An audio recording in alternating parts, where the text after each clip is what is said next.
নামাজ পড়ে, রমাদানে রোজা রাখে, আবার আলেমদের দেখতে পারে না, নামাজ পড়ে এনজিও ছাড়তে পারে না, নামাজ পড়ে সুদ খায়, নামাজ পড়ে আলেমদের দেখতে পারে না, নামাজ পড়ে যখন দিন ইসলাম বিজয়ের কথা আসে তখন নিজেদেরকে গুটিয়ে নেয়, নামাজ পড়ে দিনের আইন চায় না, নামাজ পড়ে কোরআনের আইন চায় না, নামাজ পড়ে অপরদিকে দিন ইসলামের বিরোধিতা করে, কোরআনের আইনের বিরোধিতা করে, ইভেন এমন দল করে যে দল নামাজিদের পছন্দ করে না, এমন দল করে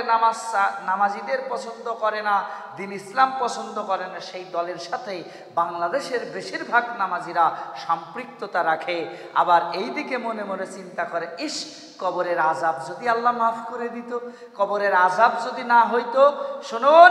যারা নামাজ পড়ে দিন ইসলাম পছন্দ করে না, আল্লাহ তাআলার দিনকে পছন্দ করে না, আলেমদেরকে দেখতে পারে না,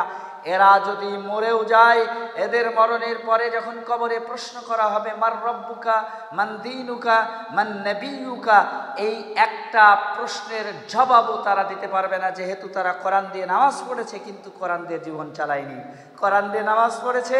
কোরআনের রাজ কায়েম করেনি, কোরআন দিয়ে নামাজ পড়েছে কোরআন দিয়ে বিচার ফায়সালা হোক এটা চাইনি, কোরআন দিয়ে নামাজ পড়েছে আলেমদেরকে দেখতে পারেনি, কোরআন দিয়ে নামাজ পড়েছে কিন্তু সেই কোরআনের দিন বাস্তবায়নে চরমভাবে বিরোধিতা করেছে, বাধা সৃষ্টি করেছে। এরা কিয়ামতের ময়দানে লাঞ্ছিত তো হবেই, বরং মরণের পরে কবরে প্রশ্নের উত্তর দিতে পারবে না, পারবে না, পারবে না। ঠিক কিনা?